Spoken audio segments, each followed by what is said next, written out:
Juancho arrive chez Kata, très inquiet après l'appel alarmant qu'elle lui avait passé. Elle fait semblant d'aller mal, et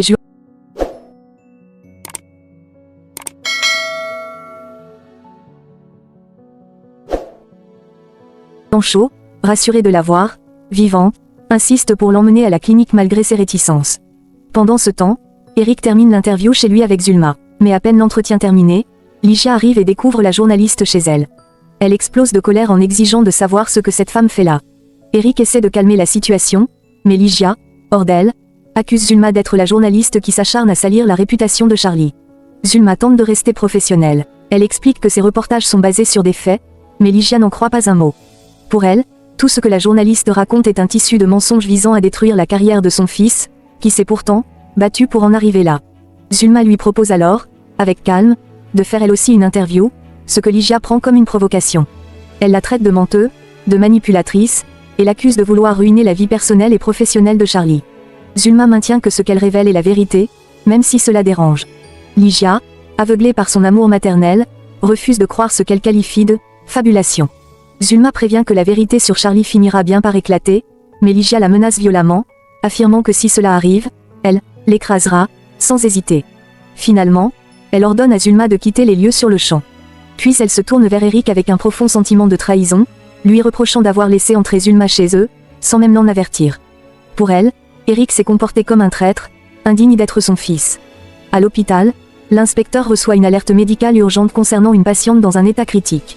L'équipe médicale informe qu'elle a perdu beaucoup de sang et qu'il est vital de connaître son groupe sanguin immédiatement, sans quoi elle risque de mourir. Ils insistent sur la nécessité de la transférer sans délai à l'hôpital. Pendant ce temps, Juancho et Catalina sont eux aussi à l'hôpital, mais dans un tout autre contexte. Le médecin leur annonce une bonne nouvelle, Catalina et le bébé vont très bien. Il est encore trop tôt pour connaître le sexe, mais l'enfant est en excellente santé, fort comme son père, et se développe normalement. Le médecin reste cependant prudent concernant la douleur ressentie par Catalina, les contractions ne devraient survenir qu'au 5e mois, mais il promet de continuer à surveiller attentivement son état. Après cette annonce rassurante, Catalina, émue, s'adresse à Juancho, touchée par l'image de leur futur bébé. Elle confie que tout cela l'a profondément bouleversée, mais Juancho tente de la rassurer et l'encourage à ne pas trop s'inquiéter. Catalina, réconfortée, dit que cette expérience lui a donné envie de reprendre le travail, ce qui surprend légèrement Juancho. Elle avoue que cela lui a redonné le moral, après une période de démotivation. Pendant ce temps, Vanessa reçoit la visite de Pete chez elle. Il admire l'appartement et la vue, visiblement impressionné. Vanessa, elle, est préoccupée. Elle confie qu'elle sent que son père lui cache quelque chose au sujet de la mort de sa mère. Pete tente de la rassurer, rappelant que la police est très investie dans l'enquête et que Tammy devrait être libérée bientôt. Il propose de sortir manger une glace pour lui changer les idées. Mais Vanessa insiste, elle veut fouiller dans le bureau de son père, convaincue qu'il cache la vérité. Pete, inquiet, la met en garde. Si Charlie les surprend, cela pourrait très mal tourner. Vanessa insiste quand même. Elle révèle à Pete qu'Eric lui a dit que son père connaît personnellement Lucio, le tueur présumé de sa mère. Cela renforce son besoin de découvrir la vérité. En fouillant, Vanessa tombe sur une arme à feu. Pete panique et lui dit de ne surtout pas y toucher, mais Vanessa ne comprend pas pourquoi son père aurait une telle arme cachée.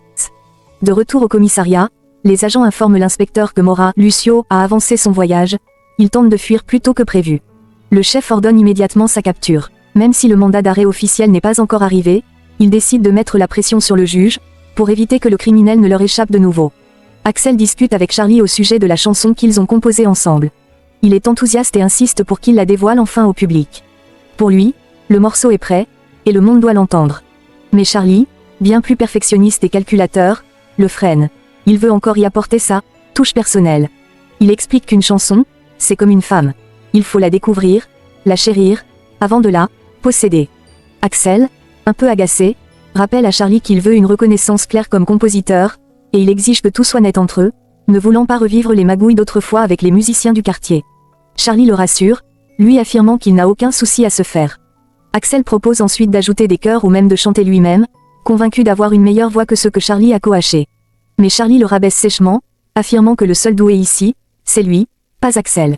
Ce dernier, de plus en plus frustré, insiste, il veut gagner autant d'argent que Charlie, changer des phrases, intervenir dans les arrangements. Charlie rejette catégoriquement cette idée. Il lui ordonne de ne rien toucher, car lui seul finalisera la chanson pour en faire un tube, comme prévu. Pour clore la discussion, il lui dit d'aller chercher Irma pour qu'elle vienne découvrir sa vidéo. Pendant ce temps, Pité et Vanessa discutent de l'arme découverte chez Charlie. Pité, mal à l'aise, confie que cette histoire de pistolet le met très mal à l'aise, surtout vu la notoriété de Charlie. Il propose une explication logique, un artiste aussi exposé pourrait avoir besoin de se protéger. Mais Vanessa pense autrement. Pour elle, cette arme prouve que Lucio avait bel et bien menacé ses parents, et qu'ils ont gardé le silence pour ne pas l'inquiéter. Elle émet même l'hypothèse que Lucio cherchait Charlie ce soir-là, et s'est vengé sur sa mère en ne le trouvant pas. D'autant plus que, selon Tammy, Rema et elle s'étaient battues ensemble contre Lucio. Cette théorie semble de plus en plus plausible pour Vanessa. Ligia, seule, regarde de vieilles photos de Charlie et pleure, submergée par l'émotion. Eric arrive et tente d'ouvrir le dialogue. Il lui dit qu'il a accordé une interview pour défendre Tammy, non pas pour la blesser. Ligia réagit avec douleur, incapable de comprendre pourquoi il soutient celle qu'elle voit comme responsable de la chute de son fils. Eric lui demande de considérer l'éventualité que Charlie soit en partie responsable de ce qui lui arrive. Il questionne son attachement à une idée de famille limitée au sang, affirmant que les liens du cœur comptent aussi. Eric finit par lui révéler que Charlie l'a rejoint à la porte de chez lui, l'empêchant même de voir Vanessa, uniquement parce qu'il a aidé Tammy. Cette révélation bouleverse encore plus Ligia, qui se sent responsable de l'échec familial. Elle exprime le regret d'avoir toujours rêvé d'une famille unie mais de voir aujourd'hui ses deux fils en guerre. Eric tente de la réconforter, en lui promettant de tout faire pour que la famille redevienne ce qu'elle a toujours souhaité. Pendant ce temps, Charlie montre la vidéo à Irma. Il tente de la séduire par ses compliments, mais aussi de valider son travail. Il insiste pour savoir si ça lui plaît. Irma reste sur la réserve, ce qui frustre Charlie. Elle finit par s'excuser, avouant qu'elle est un peu à fleur de peau. Charlie comprend qu'elle est encore troublée par sa rupture avec Eric, et la pousse à être honnête, compte-t-elle tout abandonner dès qu'elle se dispute avec lui. Axel intervient en essayant d'apaiser les tensions. Il rappelle que les peines de cœur sont douloureux, qu'on ne peut pas toujours garder le cap. Finalement, Irma confirme qu'elle aime vraiment la vidéo, soulagée de voir que le projet avance bien. De son côté, Vanessa remercie Pité de rester à ses côtés malgré tout ce qu'il s'est passé.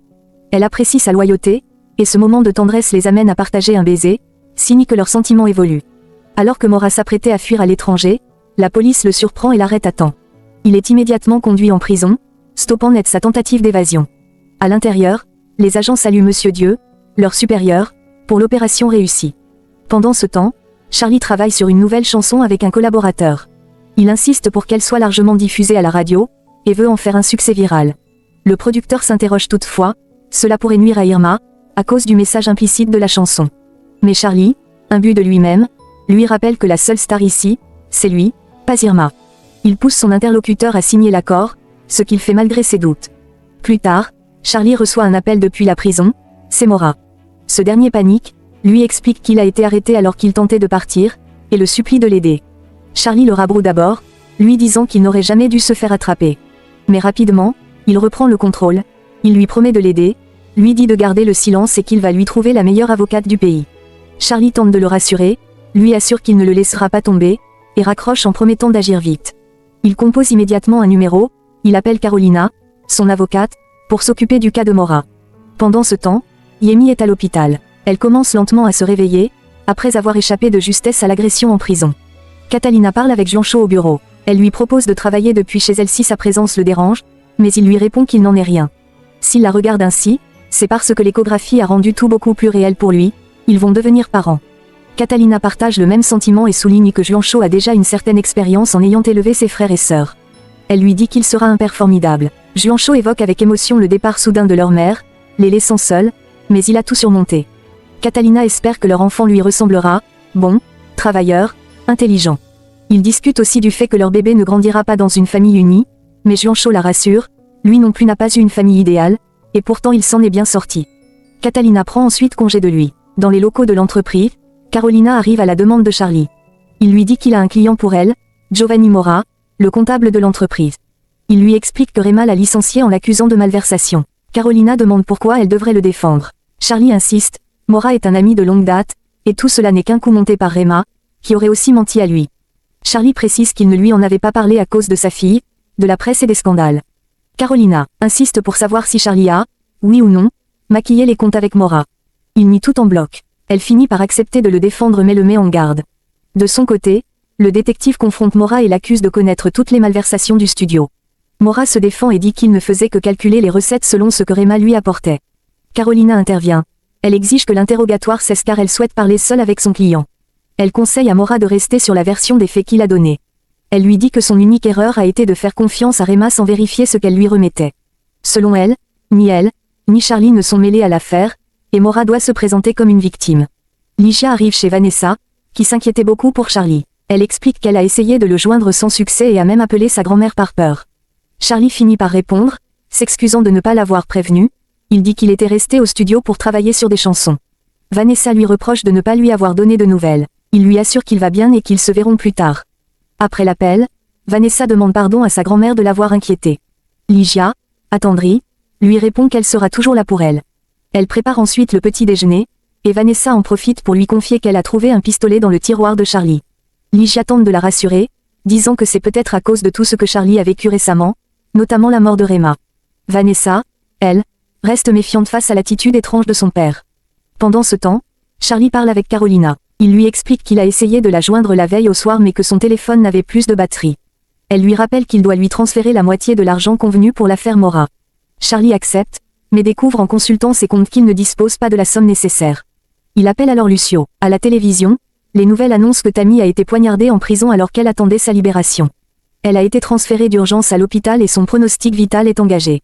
Eric, bouleversé, se précipite pour en savoir plus. Charlie fait mine de ne pas être au courant, mais il discute ensuite avec son complice, révélant qu'il savait tout. Furieux que l'attaque ait échoué, il blâme son complice pour la mauvaise exécution du plan. Ils se rejettent mutuellement la responsabilité. Lucio exige d'être payé pour quitter le pays, tandis que Charlie affirme être fauché. Leur échange est tendu et plein de menaces, chacun essayant de garder le contrôle de la situation. Ensuite, Charlie tente de reprendre contenance en retrouvant Axel.